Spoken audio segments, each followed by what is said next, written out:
Salut les players et bienvenue dans En Replay numéro 12. Nous sommes le jeudi 10 juin et nous allons revenir sur ce qui s'est passé hier, notamment chez les femmes. Nous avons eu Maria Sakkari, grecque, qui s'est qualifiée pour la première fois en battant, bien sûr, Iga Swiatek, la tenante du titre, en 2-7. Et nous revenons aussi sur ce match, Krejcikova, qui a battu Coco Gauff, la jeune joueuse américaine, en 2-7. Et donc, elle se retrouve en demi-finale. Et maintenant, pourquoi ne pas revenir sur ce match de dingue, de mutant? Comment ces joueurs peuvent jouer aussi bien, aussi fort, se déplacer aussi vite? Et comment ce Diego Schwartzmann est capable de bousculer un Rafael Nadal? Quel match de dingue! Et évidemment, c'est Rafael Nadal, le roi de la terre battue, qui gagne.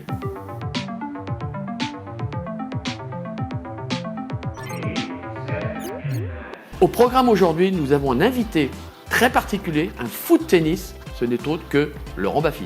Et bien sûr, on se retrouve avec la data et la chronique 15.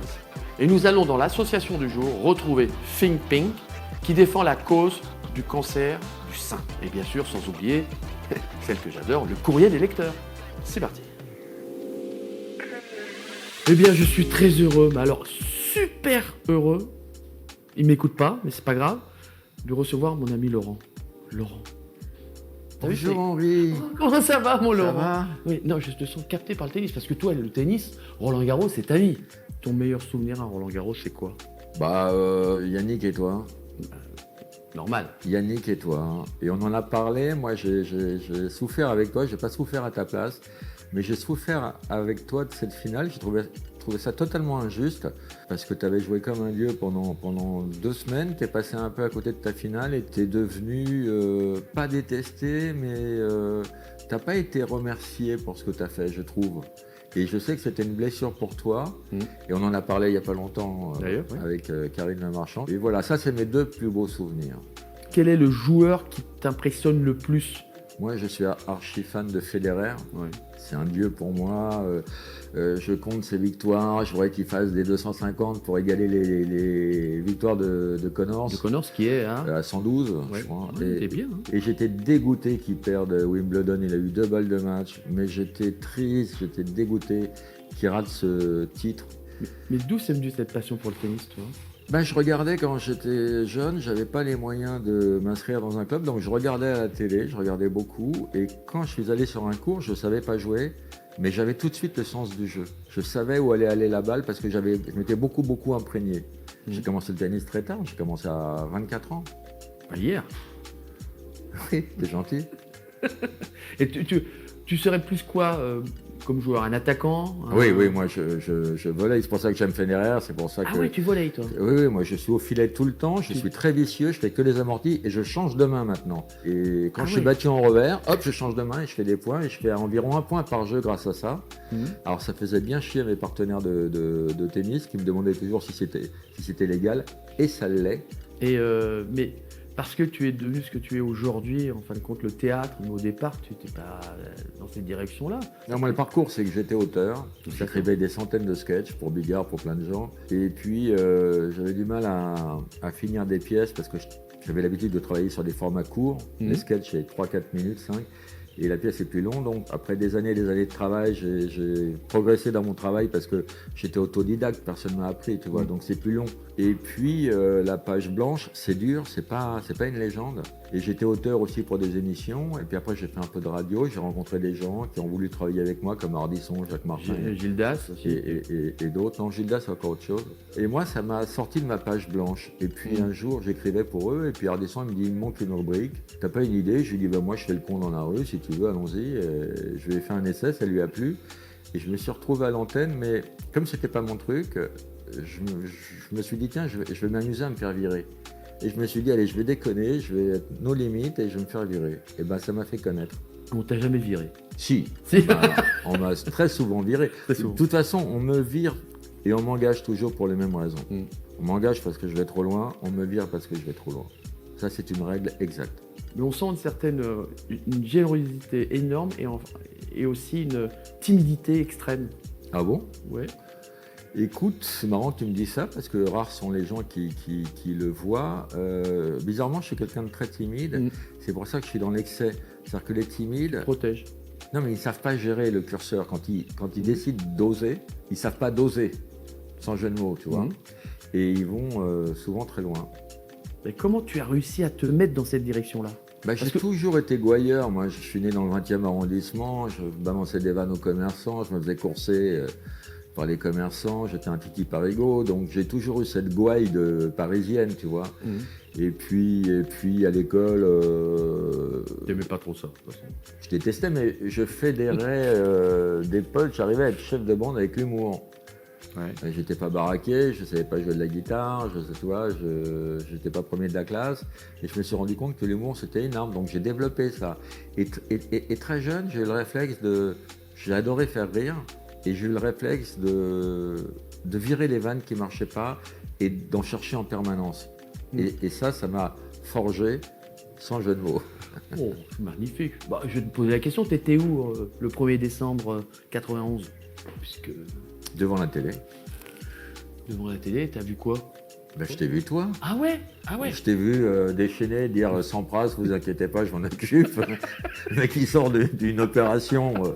Une opération du dos, il dit t'inquiète pas, je vais m'en occuper. T'étais hallucinant de détermination et il faut qu'on arrête de t'emmerder avec ce discours raté de Roland parce que je voudrais qu'on te parle de ça, moi. Les gens connaissent pas beaucoup cette histoire. De la Coupe Davis? Ils venaient de perdre le point d'avant, toi tu fais non les mecs, tout va bien, j'arrive. Et t'as balayé le meilleur joueur au monde, tu l'as balayé. Moi la Coupe Davis, ça m'a toujours sublimé. J'ai toujours voulu partager. Je suis très individualiste, je suis un loup solitaire, je n'écris jamais avec d'autres personnes, parce que j'aime pas qu'on m'emmerde. J'aime pas, pour moi écrire à deux, c'est expliquer à l'autre que mon idée est meilleure que la sienne. Maintenant, si j'avais écrit avec des gens que j'admire, j'aurais adoré, tu vois. Si demain Chabat me propose d'écrire un truc avec lui, je lui dis oui tout de suite, ou des grands noms, des gens que j'admire. Eh bien, mon Laurent, merci beaucoup, je te remercie parce que là... Merci Henri. Merci mon Laurent. Tu vas faire le tournoi des seniors? Non, il n'y a pas de tournoi senior cette année. À cause du Covid? Ouais. Il n'y a rien du tout. On joue, mais il faut qu'on joue. On avait joué, rappelle-toi, une fois.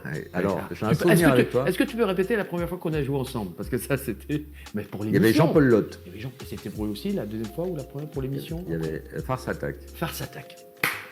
Dis-moi. Et tu m'as laissé 2 joueuses qui étaient très gentilles. Et je me rappelle, je m'étais tellement donné que c'était dans un hangar, enfin un cours couvert. C'était l'hiver. Et j'avais tellement chaud. Je fumais, on voyait la fumée s'échapper de mon corps. J'aurais pu faire un infarctus avec tes conneries. J'étais tellement content de jouer avec toi, tellement content. Mais on va le refaire, prochaine fois, avec plaisir. Tu viens, on joue ensemble et ça me ferait très plaisir. Avec plaisir. Je prends juste un souvenir. Non, Laurent, non. La data du jour. Vous savez quoi? On va aller voir celui, le grand, l'unique, le vrai, le roi. Ta-ta-ta-ta-ta-ta-ta-ta-ta-ta. Olé! Rafa, le seul numéro 1 mondial sur 3 décennies. Pas mal, non? Et autre chose, 501 matchs sur terre battue avec seulement 42 défaites. Et ça correspond à une défaite toutes les 12 rencontres. Moi, je sais pas vous, ça me fait un peu peur. Chronique 15, 1991. C'était une très belle année pour moi en fin d'année, mais ce Roland-Garros-là, je peux l'oublier. Vous savez pourquoi? Parce que j'ai joué Marianne Vajda et j'ai perdu au 2e tour de Roland-Garros. Là, je suis pas fier du tout. Mais c'est comme ça, c'est la vie. Mais on va revenir un petit peu de ce qui s'est passé cette année-là. Il y a eu une finale entre Monica Seles et Arantxa Sánchez Vicario. Elle a perdu malheureusement Arantxa en 2-7. Nous allons revenir bien sûr sur le tournoi masculin et ça a été le premier tournoi du Grand Chelem pour Jim Courier qui bat André Agassi en 5-7. Un beau match. Et malheureusement pour André Agassi, c'est sa 2e finale consécutive perdue dans un tournoi du Grand Chelem et à Roland-Garros. Et nous allons finir par un moment très particulier, un match qui a été exceptionnel entre Jimmy Connors et Michael Chang. Vous vous souvenez Michael Chang, celui qui fait le petit service à la cuillère contre Ivan Lendl? Eh bien, il a fait quelque chose d'incroyable contre Jimmy Connors. Michael Chang, 19 ans, Jimmy Connors, 38 ans, le double. Et vous savez ce qui s'est passé? Eh bien, ça a été jusqu'à 2-7 partout. Et là, à ce moment-là, il décide d'abandonner. Le plus drôle, c'est qu'à la fin, en conférence de presse, il dit non, j'ai pas perdu, je gagnais. Mais j'étais blessé. C'est pas beau ça? Eh bien bonjour Tiffany, Très heureux d'être avec toi. Et je sais qu'on a aussi Jérémy, qu'on dit bien bonjour, qui va nous parler un petit peu de son action. Mais je voudrais savoir avant tout, Think Pink, c'est quoi comme association? Oui, donc FinPink, c'est le nom qui est donné à notre association, donc qui est l'Organisation nationale de lutte contre le cancer du sein en Belgique. Nous, FinPink, c'est aussi une campagne qui se veut positive, où l'attention va être portée sur les victorieuses, donc qui sont les personnes qui ont ou qui ont eu un cancer du sein. Et donc FinPink, c'est l'ASBL en Belgique qui va soutenir et aider au mieux donc ces personnes. Et comment est né Think Pink? FinPink, c'est une association qui a été créée en 2007 par Heidi Van Sevenen, qui est notre présidente, et qui elle-même a eu malheureusement plusieurs cancers pendant sa vie, au cours de sa vie. Et donc, elle a voulu créer en fait une structure qui puisse venir en aide aux victorieuses à des moments où elle, justement, elle en aurait eu besoin. Donc, c'est une association qui a fêté ses 13 ans. Et donc, elle a commencé toute seule. Elle a eu ce projet un peu fou. Et puis, maintenant, on travaille avec plus de 300 bénévoles en Belgique, avec 60 partenaires. Donc, ça a vraiment pu grandir. On a un tas de projets, aussi bien de sensibilisation que d'information, que justement du côté sportif. Alors, quelle importance a le sport dans votre association? Donc en fait, c'est vrai qu'au niveau donc de FinPink, on a 4 objectifs donc d'information et de sensibilisation. On a le financement de la recherche scientifique, on a les différents soins pour les victorieuses et la défense des droits des victorieuses. Donc ça, c'est vraiment les 4 objectifs qui sont menés via 3 fonds. Mais le sport, c'est notre devise. Donc bouger fait vivre, ça c'est vraiment le leitmotiv aussi de FinPink, parce que ça va prévenir d'une part les maladies. Donc quand on est en bonne santé, quand on fait du sport, voilà, ça réduit le risque d'avoir un cancer du sein ou tout autre cancer. Mais aussi, les chiffres ont montré que après un cancer du sein ou n'importe quel autre type de cancer, la reprise du sport va être un élément qui sera très très important et qui va permettre de mieux récupérer d'une part, mais aussi d'avoir beaucoup moins de rechutes par la suite. Et donc, FinPink va organiser différents événements sportifs pour justement qu'ils soient accessibles à tout le monde. Donc, on a des événements qui sont accessibles à tout public. On aura des événements qui seront plus spécifiques aux victorieuses, aux personnes qui ont un cancer du sein. Le but, c'est vraiment de pouvoir se retrouver autour du sport. Le sport, c'est la santé et donc vraiment de pouvoir tout simplement essayer de récupérer sa forme et de mettre toutes les chances de son côté à ce niveau-là. Eh bien, ça tombe bien parce qu'on va parler à Jérémy, parce qu'il veut faire quelque chose. Donc, il va un petit peu nous en parler. Jérémy, alors, explique-nous un petit peu ce que tu veux faire. Alors nous, avec un groupe de potes, donc on est 6, et on a comme but de faire le tour de la Belgique à vélo en 7 jours. Donc c'est plus ou moins 1100 km. Ah oui. Et on s'est dit pourquoi pas le faire pour une bonne cause. Et c'est là qu'on a contacté FinPink pour faire une action pour eux. Comment on peut vous contacter? Comment on peut prendre contact avec vous? Vous avez un site web, que ça soit Tiffany et surtout Jérémy, pour qu'on le suive. Oui, mais donc on a un site web, donc c'est www.ping-ping.be, où là vous pouvez retrouver toutes les recherches même scientifiques qui sont financées par FinPing, comment nous aider, comment nous soutenir. On est aussi fort actif sur les réseaux sociaux, donc FinPing Belgique sur Facebook et FinPing Belgium sur Instagram. Et justement sur notre site internet, il y a aussi l'action des Labras de Jérémy, où vous pouvez les soutenir, les parrainer, leur envoyer des dons, etc. Donc on a un site internet, c'est www.lelabras.be. Les Labras, c'est Leslabras, comme les Labradors, mais en diminutif. Et donc notre site internet reprend les liens vers notre page Facebook, qui est également Les Labras, et notre page Instagram, Les Labras aussi.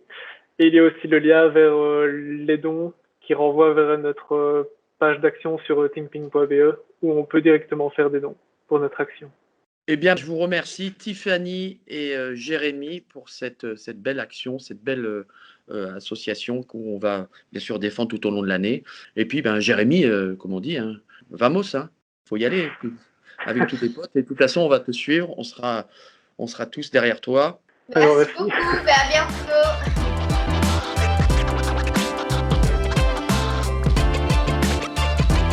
Vu la situation et le match qu'on vient de voir aussi de Rafael Nadal contre Schwartzmann, je pense que j'aurais pas fait beaucoup de jeux parce que j'ai pas le même jeu, j'attaque dans tous les sens et ça me rappelle un petit peu lorsque j'avais joué Sergi Bruguera où j'ai pris une pâtée. Je ne voudrais pas jouer Nadal, voilà, je te le dis.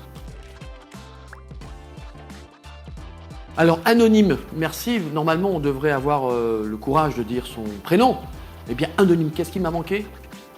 Là, il m'a manqué Maya, là, la force mentale de pouvoir accepter le combat et de pouvoir voilà, livrer son meilleur tennis. C'est ce que j'ai fait d'ailleurs en 91 contre Pete Sampras. Et si j'avais eu ce tennis-là, ce mental-là, j'aurais explosé Villander. Voilà. Patricia, les Night Sessions, j'ai eu la chance de voir Novak Djokovic hier soir. Je peux te dire que c'est extraordinaire. C'est vrai que c'est nouveau pour nous Roland Garros. On n'avait pas l'habitude d'avoir ce genre de match en soirée. Ça permet aussi de pouvoir finir les matchs même à l'extérieur l'année prochaine. Et c'est pour ça qu'on va pouvoir avoir un programme qui va se tenir tout au long de la journée. Donc moi je suis pour cette Night Session. Et bien voilà, en replay c'est terminé. Merci beaucoup. Je vous donne rendez-vous bien sûr demain à 10h30. N'oubliez pas de partager, de liker et de vous abonner, mais surtout de poser vos questions. Ciao, à demain.